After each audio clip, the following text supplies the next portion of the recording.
Davy Crockett rides around and says it's cool for cats, it's cool for cats.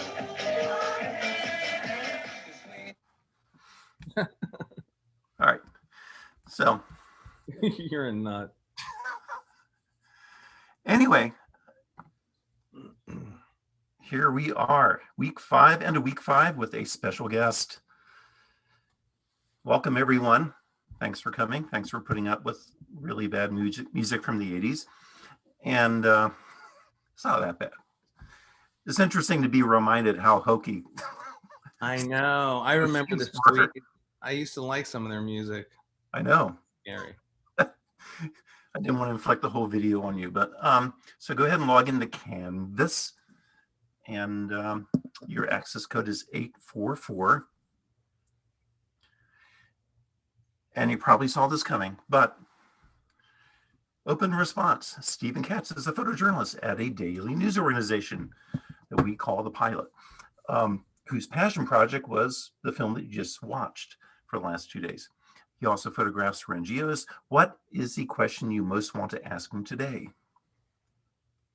I'll give you about a minute for that. And then we'll move straight into Stephen time. It's Katz time. You know, Amanda, you remember Amanda? Sure. Mm-hmm. She was a cheerleader in high school. And I think their mascot was the Wildcats or something like that. And so she had this cheer that she used to do occasionally, which was, all right, all right, all right. Okay, okay, okay. All right, okay, all right, okay. Go, Cats, go. Nice. And it was always a wonderful way to come into work. I never saw that. Oh. How's she doing? She's off of Facebook, but I think she still posts a lot on Instagram. Yeah, I'm not on Instagram. I don't know why. Really? Really? Really? Really? I also don't know, and if you notice, but I don't have a website anymore. I did actually I did notice because I usually post that. Hold on a second. There's something I have to fix in Canvas, which is not infrequent. But talks amongst yourselves. We're going to start in just a moment. Sorry about that. That chant that you just sang, that was my high school. Like the cheerleaders sing that a lot at my high school. We were the Wildcats as well. All right. I love it. Were you the cheer person? No, I mean, I was a big cheer. Like I was like in the student section, but I was never like a cheerleader or anything. Yeah. But Stephen, how's the boy?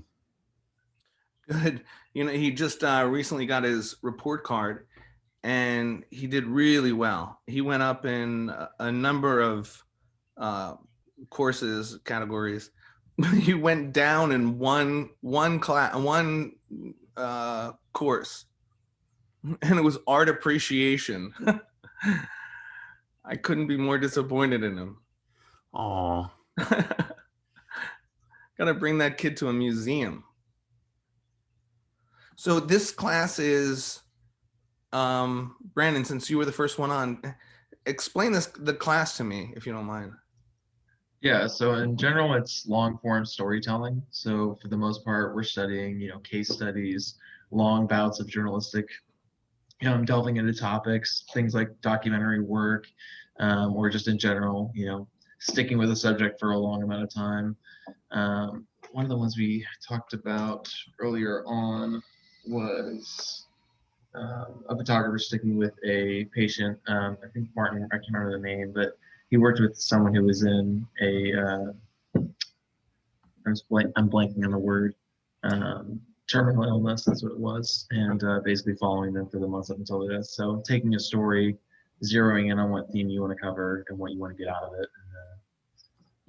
And, so we have like a semester-long project basically, where first couple assignments, they don't have to be connected, but after that we have one topic that we stick with for the whole semester. And by the end, we have a finished project with hopefully multiple types of media. Now, has everybody picked their final focus, or is that still up in the air? I'm personally still open to other ideas, but currently right now, I think one topic I want to do is possibly local businesses in the Muncie area. Alternatively, maybe working with some of the rehabilitation clinics in the area. I don't know how open they are to people photographing anything that happens there. But I know that Muncie has multiple rehab clinics, and I actually work with a coworker who's worked at one for quite some time. So maybe doing a story on them, what they do for the people at those clinics, and kind of their story would be a decent one. Cool. So Kyle had a question for you, but I'll go ahead and let him post it in chat. And I've also, Kyle, you don't have to do the engagement quiz since you're going to be in the class that comes after this. But yeah, if you would just go ahead and you can get to the, it's just a one question engagement quiz. It's in Canvas. I didn't hit publish, so it scrubbed off everything I did. And so it should be ready for you. And you can just go ahead and discreetly go ahead and put your question in as Stephen starts talking. So Stephen, tell us. Well, I'm a little curious about, just so I have some base knowledge here. I'd love to hear what other topics your students are pursuing. Now, names disappeared off the screen here. I think it was Maggie. Is that right? Yes, Yeah, if hi. you want everyone to introduce themselves and they can talk a little bit about what they're interested in. We That have would- one attendee from another class, I think, from the intro class. That's Kyle. But I'll let everyone kind of introduce themselves because you know me. But oh yeah, and here's how you know me. I didn't get to this. I put together special slides beyond. That's a slide you've been seeing all week. There's a picture of Stephen you've been seeing all week. I used to have long hair. But Yay! yeah, here we are at the Tides game. And that's very important to us here at Ball State. Not the kickoff, but the celebration event for the first Shoot for Good Norfolk event. And there's Stephen, and there I am. I should really make clear that I didn't do a damn thing for Shoot for Good Norfolk. I was a supporter, but I was, I think I was on the desk that night, so I didn't do much. But I did show up and drink beer. And then Stephen has talked to our classes before. So that's in, I think that's the long form class from 2015. So we've seen many of us have seen Stephen before. All right. And that's how Stephen knows me. Now he needs to know you. Okay. So Brandon, you can start. And then Maggie, Kristen, Lauren, Kyle, and Megan. Starting on like our topics for the semester. Just tell them about yourself, what year you're in, what kind of topics you're interested in, what you've shot so far, and what you're hoping to shoot. And if you've thought about your passion project at the end of the semester.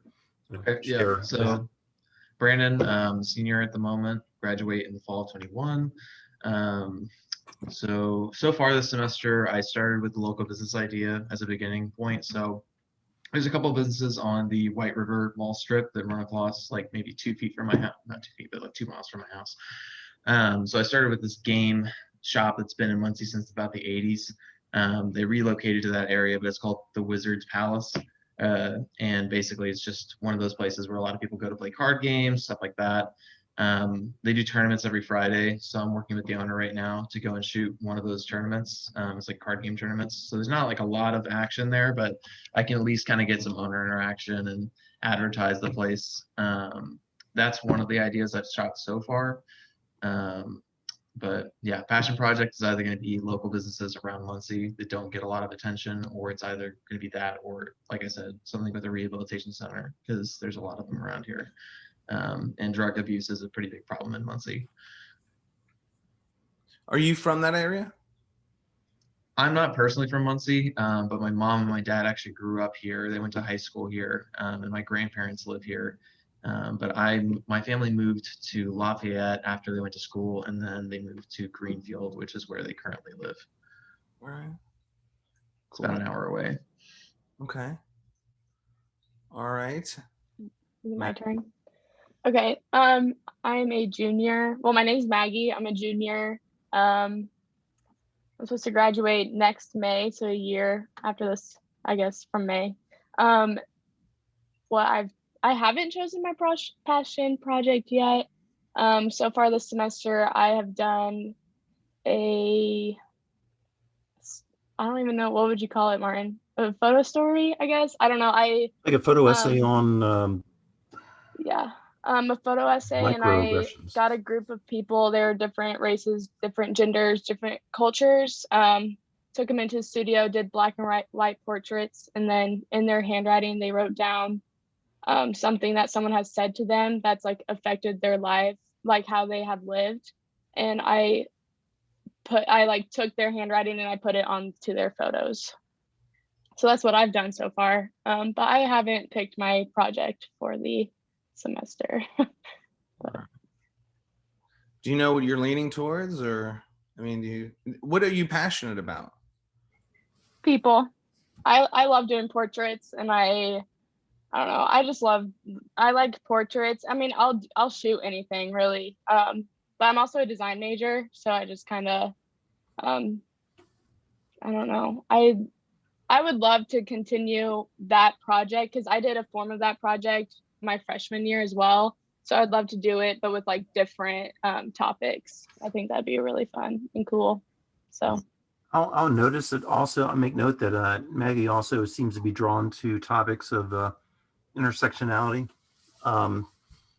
pretty consistently. She's interested in diversity and inclusion, and not only her project for this semester, but also, as I recall, back in intro, she kind of went down some of those roads. Okay. Kristen.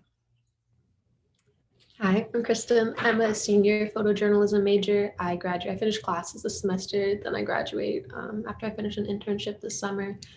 I don't have like a solid plan for my passion project yet, but personally I'm drawn to portraits, but I'm also drawn to like the arts, like music. And there's like there's a pretty interesting art scene around here. There's the theater downtown.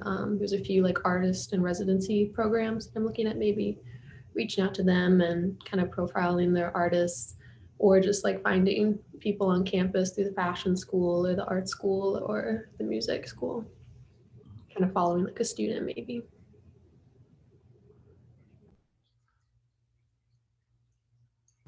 Lauren? I'm just curious, what are your plans after graduation? Yeah. Well, internship is first, but I mean, I definitely want to work in the photo field. I've had experience like in marketing and stuff before, so I'm looking at internships like that, but I'm keeping my options open for like newspapers or like magazines. There's a cool like internship in Indy for a fashion magazine that I'm also looking at. So kind of keeping it open, but definitely photography. I love studio work and kind of journalistic documentary stuff. Very cool. All right, Lauren. Hi, I'm Lauren. I'm also a senior photojournalism major. I graduate technically in the summer. I have the same thing as Kristen. This is my last semester of classes and I have to do an internship. As far as like things I'm passionate about, that's something that I like really struggle with because I wouldn't consider myself somebody who's really passionate about anything that I could like make a career out of. So I don't really have any plans as far as like the long-term like assignment over the semester. So, yeah. When you say you're not, the things you're passionate about aren't like photographable, or?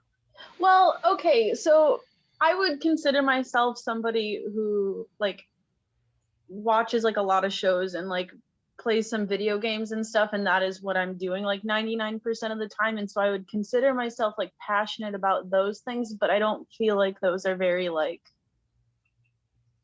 things that you can do as like a career. I don't know. So I'd like struggle to like find like where I want to go. I also like artsy stuff, but like I wouldn't consider myself like super passionate about it or anything. So well, it's funny, my son is just addicted to YouTube now, and some of the stuff that he watches is just ridiculous. But it makes me realize that there are people that make a living by playing video games. Mhm. And there are people who make a living by making video games, obviously. And I wonder, if it would be, I wouldn't discount video game playing as a non-visual subject. There's only so many pictures you can make of, some folks in their, in their dorm room playing video games. But, you could find people who are making a living, do something on people who are making a living by playing video games or something similar to that. There's competitions, there's tournaments. I had a friend who, when he was younger, won like a Guitar Hero tournament, and it was like a big deal at the time. But there's so don't discount it. I think there's something there, actually. Thank you. Maybe there's something in terms of augmented reality too. One of the things I really want to do, maybe I'll do it because it's still around, but Pokemon Go. You're walking around in this sort of augmented reality environment, and maybe there's just something to this kind of blending of the two worlds where people are running around in Starbucks or whatever, and there's like this avatar sitting on the counter, and you can try to do something creative with this blending of worlds. That's the only thing that comes to mind that that could maybe translate. And it's the first idea I had, and usually my first idea is a really bad one, but maybe there's things out there that can be that can blend the world. I've also noticed those two worlds. I've also noticed that you're drawn to, like, I think graffiti artists, and you had a project last semester that you just kind of dipped the toe in, graffiti artists in Muncie, which please don't get arrested as they do this stuff. That's the legalities is something you have to consider. But yeah, there may be some ideas there that can blend your passions and interests with lens-based work, as they say. How about Megan? Hi, I'm a junior, actually public relations major. And so I struggle, I think, with the storytelling aspect of the photojournalism. But for my passion project, I know of a place called Agape it's in Cicero, Indiana, and it is a HIPAA therapy organization. So they work with people doing therapy with horses. And so I actually went and I photographed one day of kids who were doing it. I'm not sure that I am going to be able to make a whole, a big project out of it. I think it could be a little project. I just felt really bad when I was there because I was extremely distracting to the kids. And so I don't know if like I said, if I'll continue to do that as the big project. My other idea, though, is to do a project about farmers in the Muncie/Delaware County area. I know of one in particular that does experimental farming. And so he has done a lot of research on how to, I know at one point he planted one crop and then went back over and planted a different crop. That way he could have two crops in the same field, sort of thing. And then I know another farmer who is starting to grow hemp. And so I have a lot of connections in the farming world to be able to make a project out of that. Mm-hmm. So.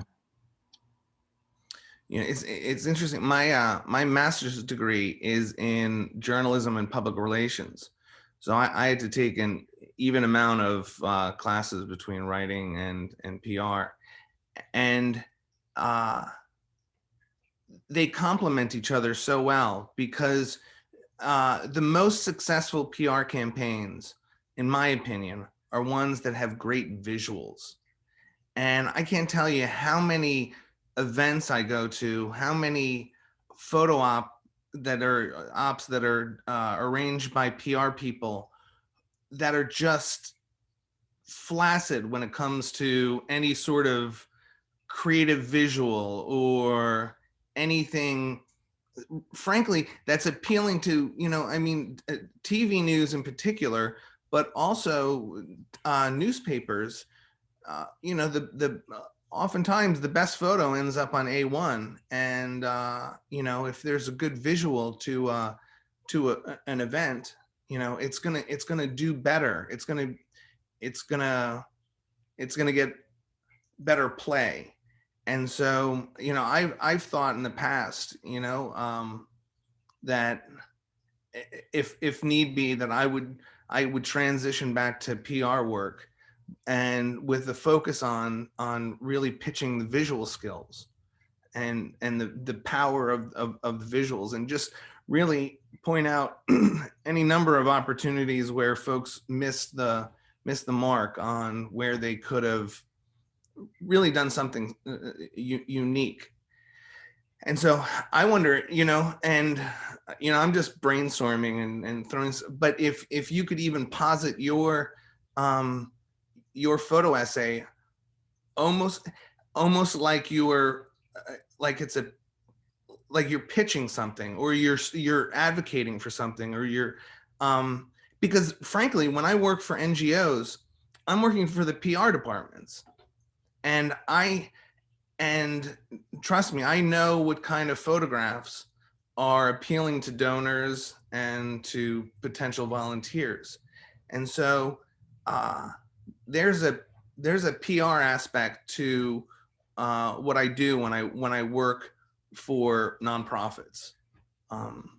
And so, as if maybe it's a nonprofit for farmers, in a way that you could sort of do almost like a campaign, some sort of really cool visual campaign on whether it be farming or whatever it may be. But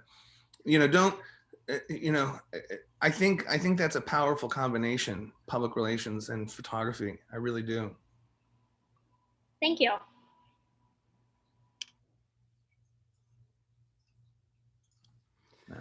Kyle, is there anything you want to share? Tell us a little bit about yourself. Kyle's again one of the Kyle, can you only communicate through text? No, Okay. yeah, so I'm a freshman and I'm a photojournalism major.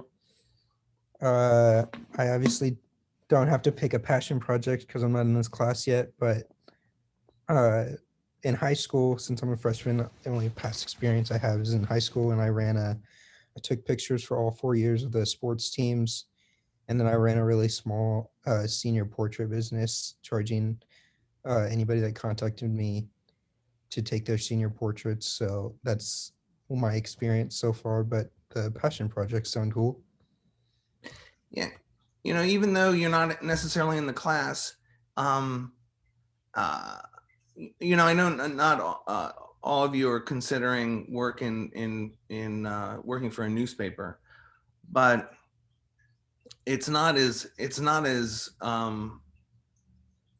sexy as it may seem. There's a lot of just, you're shooting pretty basic things, whether they're just portraits or press conferences or a high school basketball game.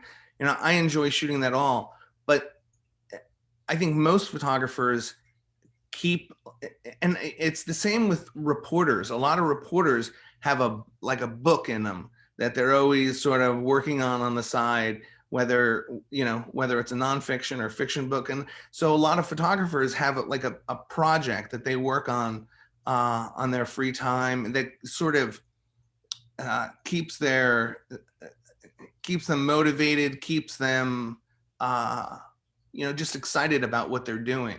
And over the years, I've had different passion projects over the years, and they sort of sustain you between the doldrums of shooting kids sitting on Santa's lap, or the dog of the week.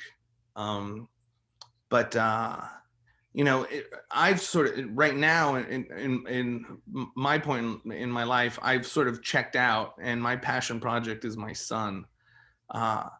But that doesn't, I haven't hung up my, my camera on passion projects. I do a lot for, there's an organization in the Tidewater area. It's called the Up Center. It's kind of like a local small version of the United Way. They have many different services, and I do a lot of work for them. And so that's probably the closest I have to a passion project at this point. Yeah. There's always something that people are working on, and just thinking over the years, I've kind of gone in and out. I went through graduate school and actually finished my undergrad while at the pilot. Used to play music, used to sail a little bit. We go in and out of different things, and it's all about just having an interesting life. But yes, certainly the passion projects, I'm really surprised. There's a handful of students that really do a lot of passion projects, like Rebecca and Maggie, who these students have heard from. And a lot of it was just to kind of sustain them while they were, doing the rest of the bullshit assignments for people like me and other professors, right? It's something that they could control, which is kind of awesome, actually. That's one of the reasons I appreciate the research, in a sense, because that's kind of my passion project. So really good for your portfolio. It speaks a lot about you as in terms of personal drive and ambition and curiosity, but it's a chance to really show what you can do photographically, versus just giving them one shot, two shot pieces in your portfolio, to have a good story. And even though I'll be honest with you, we do less and less long-term projects at the newspaper, and it's frankly because our staff is shrunk to the point where you can't really cut somebody off for a week or two to work on a project. It puts too much stress on the rest of the staff. But it wasn't long ago where you could work on a project for weeks or a month at the newspaper, and the other photographers would sort of pick up the slack because they'll have their turn too. And so these days a photo essay in the newspaper is about 5 photos. That's kind of where we land on how much space they'll provide, and frankly how in depth the stories we're telling. A lot of the stories that we're telling, A, have to be turned around pretty quickly, and B, there might not be a lot of depth in them in order to make a photo essay. Frankly, I don't shoot a lot of photo essays, but when I have the chance, I really do enjoy it. how long did you work on Tao's Library? Tao's Library was a 7-year project. It was a long haul, and it was a learning experience for me throughout the whole process. I may disagree with others where I don't think it's a very natural transition to go from still to video. And I think where for me, where the sort of the complication was with audio. And as a still photographer, like, I don't care if there's sirens screaming or an air conditioner running or kids yelling in the background. But when you start shooting video, and especially you're trying to pull together a film, it's maddening how much the ambient noise detracts from what you're trying to show. But so it was a real struggle. The director of the film, the woman that's featured in the film other than Tao, Elizabeth, she comes from a film background. She was I guess she still is an actress, but she was she formerly did films, but not films that you'd really be familiar with. And so she came from the film background, and would drive her bonkers when she would be watching my footage, and she would be looking at the footage, and things would start happening, and then it would cut off. And it's because as a newspaper videographer, I'm looking for 15-second clips that I can stitch together in a 1-minute video, a 90-second video. And so her constant advice to me was, let it breathe, just let it breathe. And it makes sense, because that's what we do as still photographers too, in a different way. But and I'm not telling you things that you guys don't know, but maybe I'm just reinforcing or giving you some anecdotal knowledge about, these things really do happen, and this is really the way it does work. But when you can let a long form story breathe, meaning giving the people that you're photographing time to feel comfortable around you, and that you're not just going in blasting with your camera, that you let moments let moments happen, and choose the times that you want to pull out the camera, because I don't care how good of a photographer you are, there's no blending into the furniture, there's no fly on the wall. It's that's an impossibility, because you're there. You're taking up space and you're making noise, and I don't care what country you're from, people are genuinely self-conscious about having their photograph taken. So letting things breathe, letting people feel comfortable around you, showing them who you are as a person, making yourself human, because otherwise you're behind this camera and you're just sort of this, like something more mechanical than you are somebody with a heart and warm blood and compassion and empathy. So the background in still photography was super helpful in terms of the way I composed, or the way I use lighting. But the doing the video work really helped my photography in terms of patience and letting moments happen, and not being it's important to anticipate things, but let them happen, and don't wish them to happen, if that makes any sense. Don't anticipate things to happen the way you expect them to, or you hope them to hope it is to turn out. So it took 7 years, and part of that is things like funding, things like the availability to go and take off to Vietnam for a couple weeks. And honestly, we lacked direction in the beginning. It wasn't honestly, when I watch the Oscars now, the award that I think is the most meaningful, the one that really I think is the most well-deserved, is editing.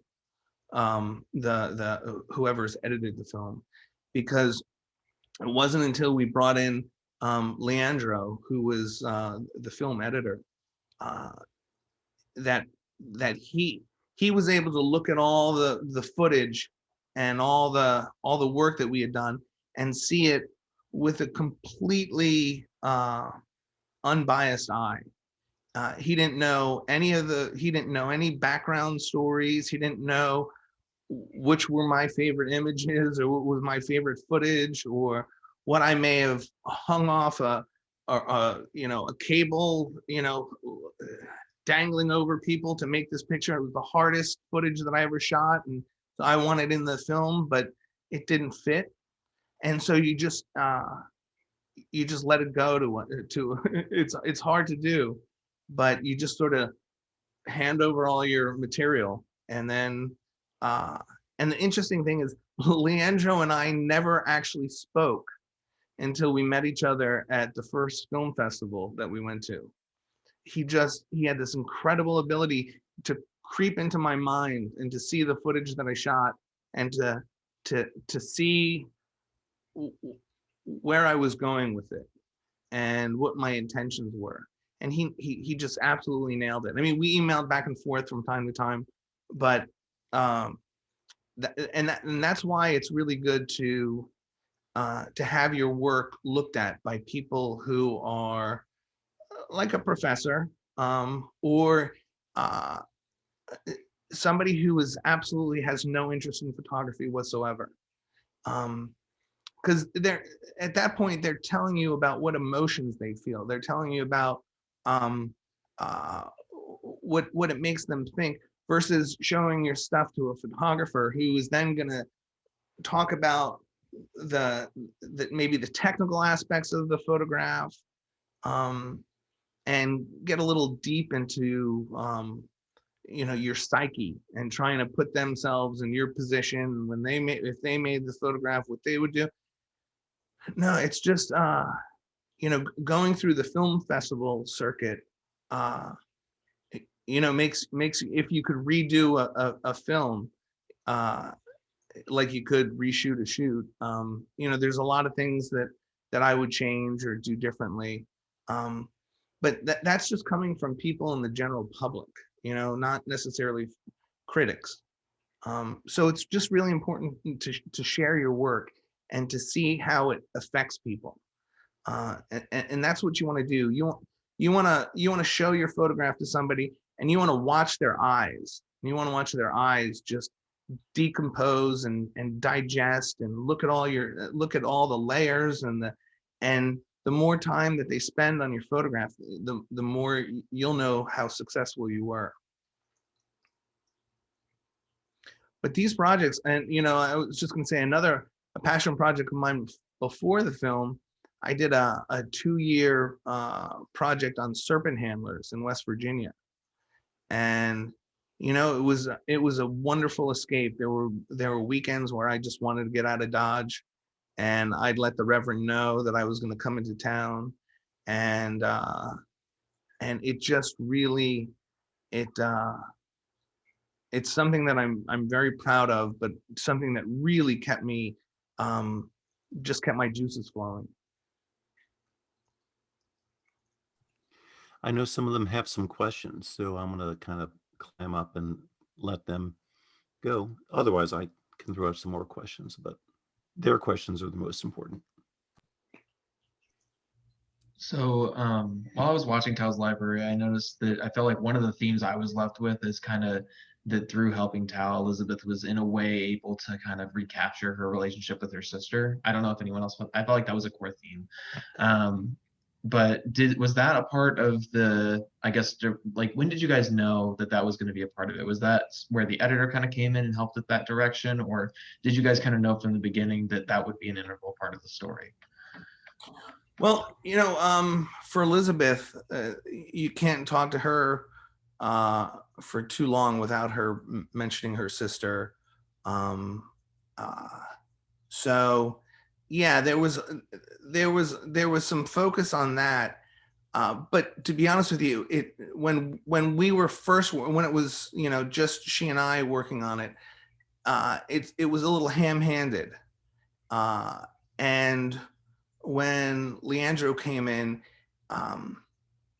he was able to see it differently and more along the lines of what you're talking about, Brandon, which is that concept that when you give of yourself, sometimes the act of giving is more healing to you than it is to the person that you're giving to. And so it's very much a story about Elizabeth,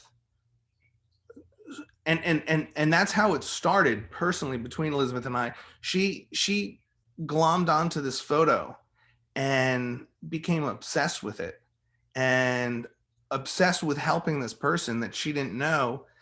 And, you know, at first it was weird, you know, it was, you know, why are you so, I mean, she was so passionate about it. She,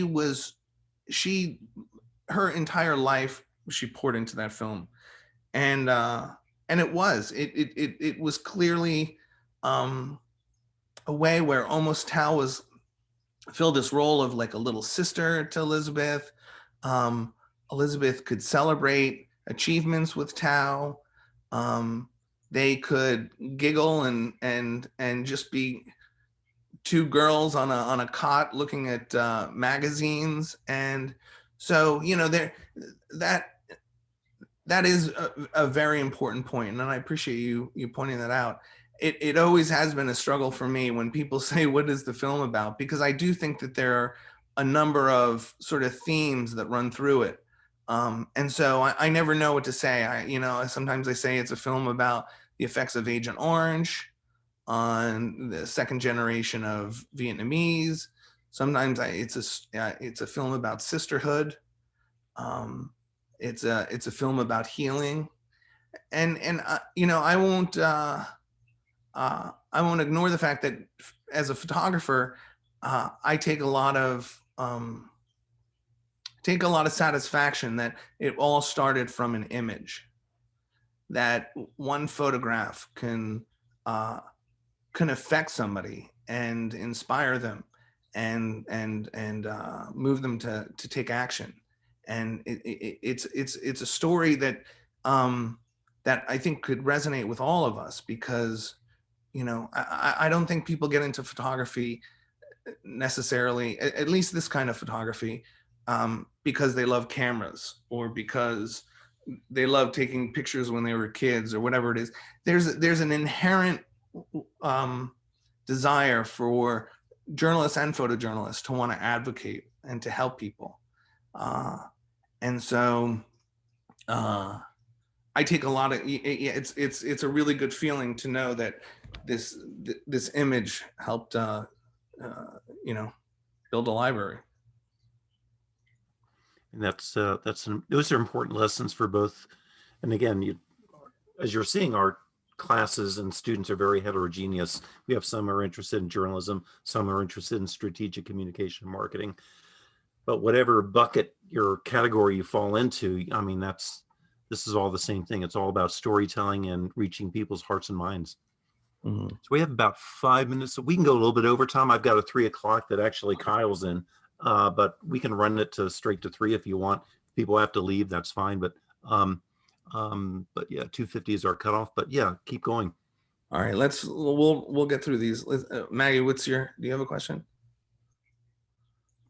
It wasn't really about your film. It was just kind of about, like, if you do, like, I know you said your passion project was your son. Well, that came to you kind of naturally, you know, but like in your past, like, did you kind of go out searching for your passion projects, or did you just kind of like, did you find them coming to you? Does that make sense? Like, sure. You're like, oh, you know, I could do that. Or were you asking people like, hey, do you know of like any stories? Like, kind of, how did you like find your passion projects, kind of?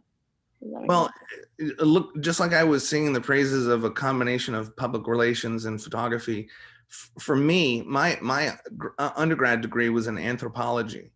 And so I'm naturally curious about people, but people's traditions and rituals and the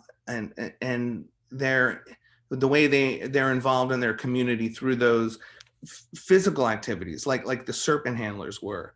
I did a couple projects I've done on religion and different religions and different aspects of religion. I did a piece on farmers and how faith, the role that faith plays in farming. I mean, it's the whole concept of farming is based on faith that your crops are going to grow and that the prices are going to be right. And so you'll find that a lot of farmers tend to be religious. But for me, passion projects come I think about projects like that more than I can actually tackle. And that's just, it's important to be curious. And that's what drives the passion projects and the storytelling, is just a real curiosity about people. All right, Kristen. I was gonna ask, while filming, there was library, what's like something you learned about yourself and your work and how you work? Wow, no one's ever asked me that. Well, I learned that my tolerance for all that,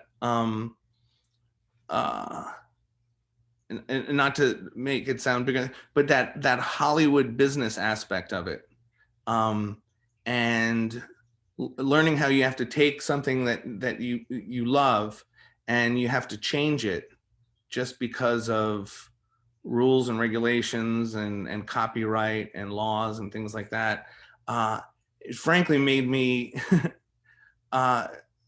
not want to shoot another film for a while. It was just it's just there's the side of the sausage making that just was the least tasteful to me.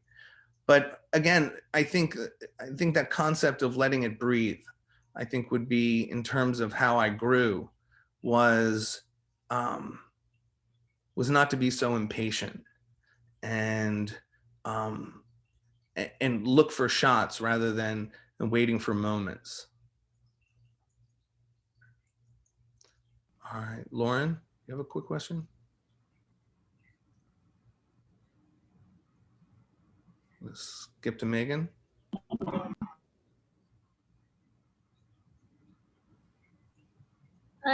My question was, how do you like get through photographing things that can be like heavy and deep, I guess, because I really struggle with like my my emotions get the best of me sometimes. I only realized when I had a son what a turd, what a heartless turd I've been my professional career, because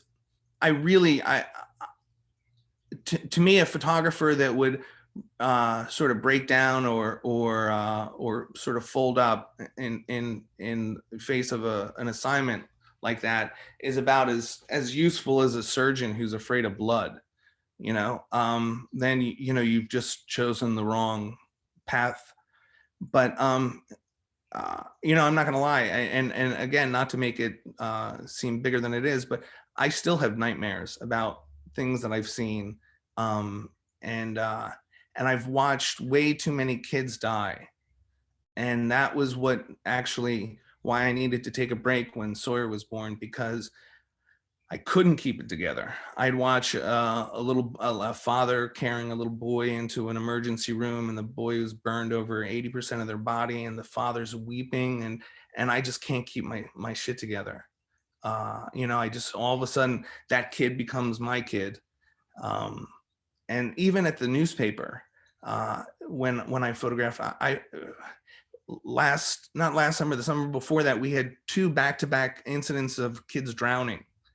And I covered both of them, and it was really rough, and I think if you can figure out how to sort of compartmentalize that, more power to you. I've been able to, for the most part, but it does, I'm I'm a helicopter dad. I see my son around an open fire, and all I can do is think about all the little kids that I photographed who fell into an open fire. I mean, it's crazy. So it's probably the hardest thing about the job, and it goes the other way too. You build relationships and friendships sometimes with your subject, and you really think to yourself, wow, this could really be my friend. I could really be friends with this person. Or I'd love to remain in this person's life. But you just realize over time that you just can't. you just can't maintain those relationships. There's just too many people you meet and too many stories, and you can try, but eventually you're going to let them down because you got other things that take priority. But so it's it's hard to deal with the sadness, but it's also hard to deal with the happiness sometimes too.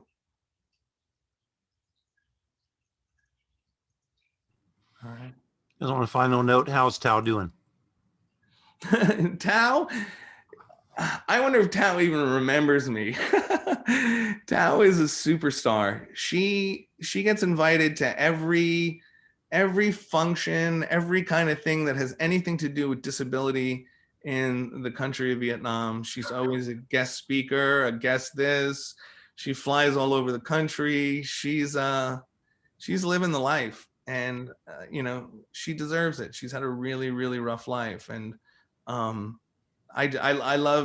follow her on Facebook, and we still communicate on Facebook, but we use the translator, and so